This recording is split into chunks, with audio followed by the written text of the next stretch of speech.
Namaskar to all learners. We are doing real numbers of class 10th chapter 1. My topic is revisiting rational numbers and their decimal expansions. So we will revise rational numbers. Rational numbers are those numbers which are in the form of a by b, means in fraction form, where a and b are integers and qb is equal to, means denominator is not equal to 0. We represent set of rational numbers by q. Now we talk about standard or lowest form of rational numbers. That will be also in the form of a by b fraction form, but here a and b are co-prime integers. Co-prime integers and b is not equal to 0. Now what are co-prime integers? I have told you that co-primes means those numbers whose HCF is 1. If HCF is 1, then a and b are said to be co-prime. Then that will be standard or lowest form of rational numbers. Now decimal expansions. Decimal expansions.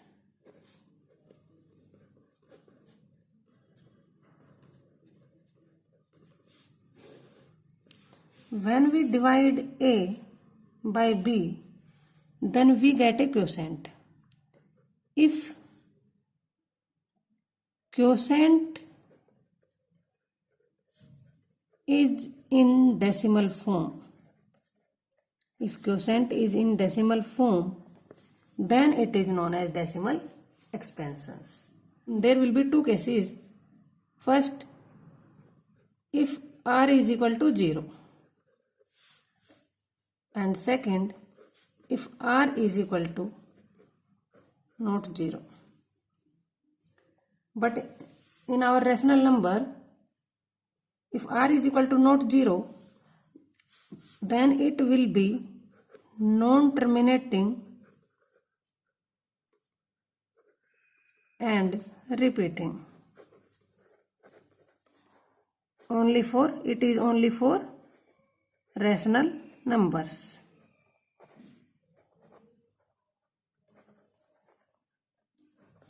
Non-terminating, repeating. And if r is equal to 0 means finished, it means it will be terminating decimal expansions. So we will do two things. First is conversion from fraction to decimal expansion.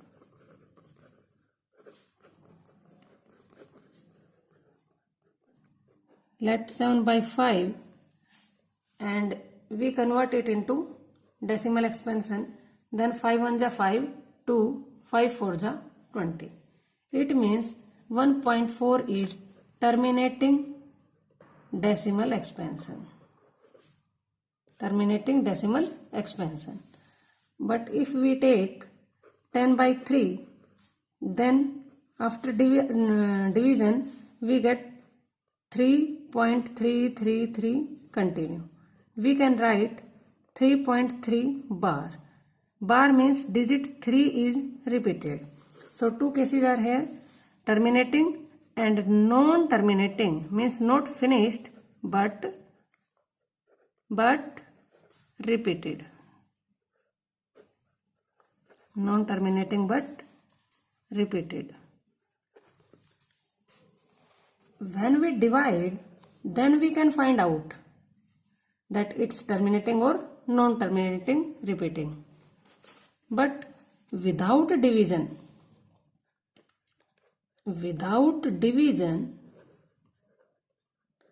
how we can find out that fraction will give terminating decimal expansion or non-terminating repeating decimal expansion. For that, we will take two steps here. First is try to make numerator and denominator co-primes. First step is try to make numerator and denominator co-primes. Second important step is do prime factorization of denominator.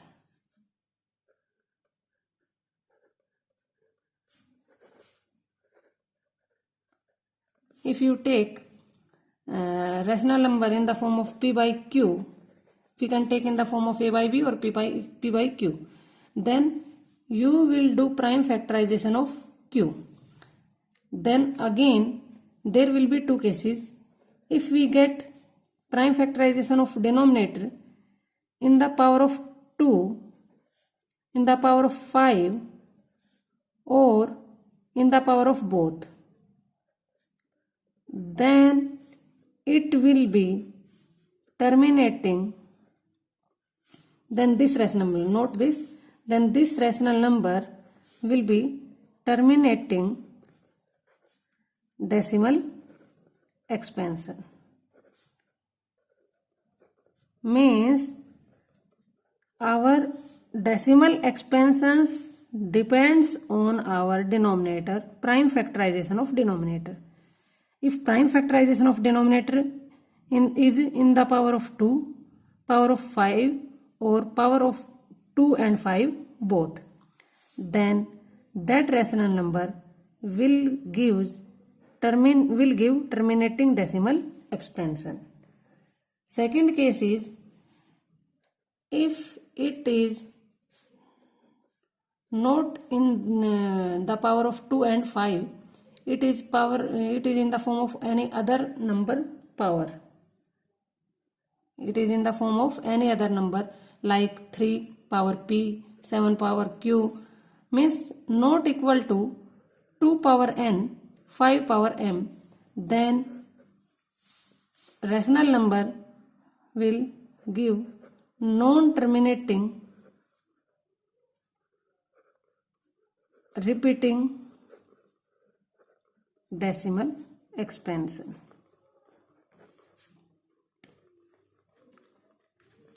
If what are n and m here for this p, q?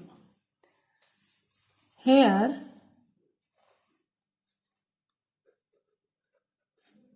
m, n are non-negative integers.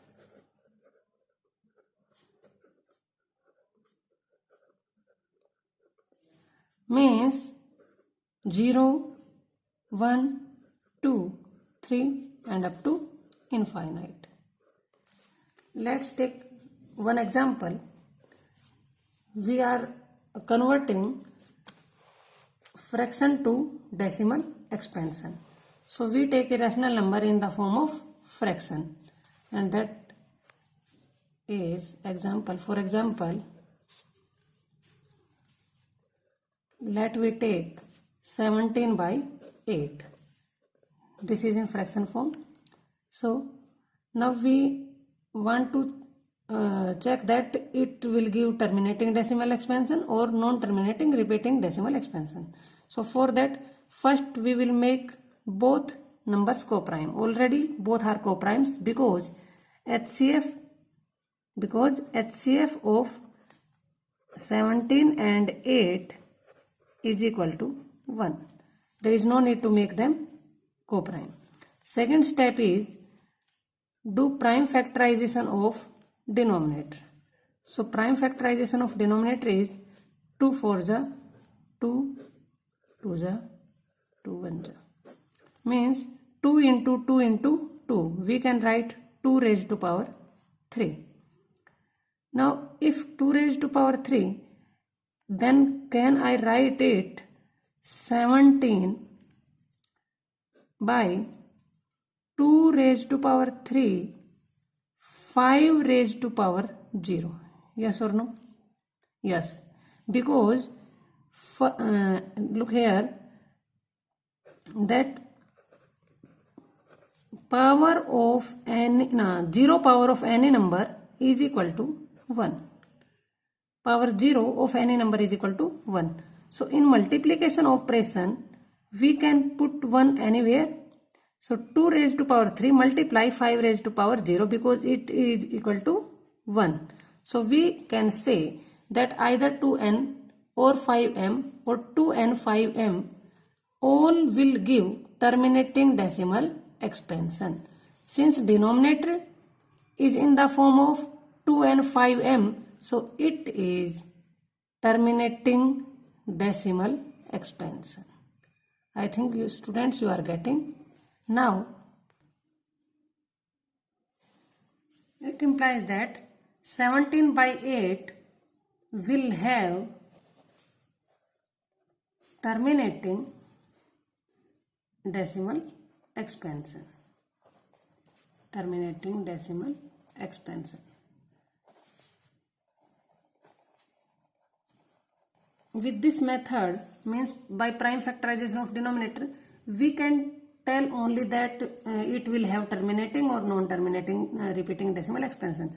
But if you find out that decimal expansion, then you have to divide numerator by denominator.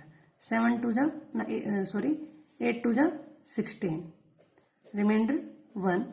No digit is in dividend, so we will put decimal here. We can take 0 downside. 8 1 ja 8. Remainder again 2. 0. 8 2 ja 16. 4. 0. 8 5 ja 40. So it have terminating decimal expansion. Clear? Just now we converted fraction to decimal form with the help of operation division. Now we will convert decimal form, decimal expansion to fraction form, and that decimal expansion should be terminating. So let x is equal to 3.265.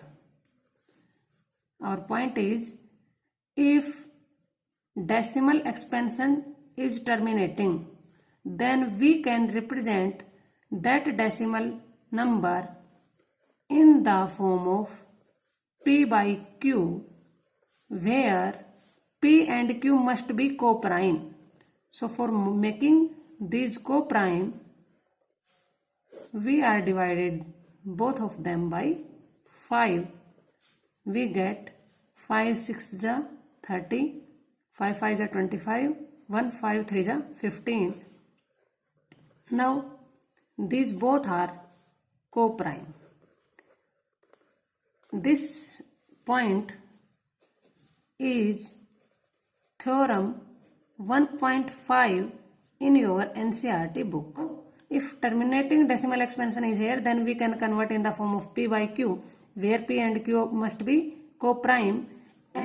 So look here, 200, 200, 250, 2 divide after dividing 25, then 5 5 ja 25, 5 1 ja 5, means it is prime factorization of 200. So theorem says that we can write denominator in the form of power of 2 and 5. So here 2 raised to power 3, 5 raised to power 2. That was our second point, and this point we have done just now. That is your theorem in your NCERT book, theorem 1.6 and 1.7. There is no need to learn the statement of the theorem. Just we will use these theorems to do exercise 1.4. So in next video we will do exercise 1.4 Thank you. Have a nice day.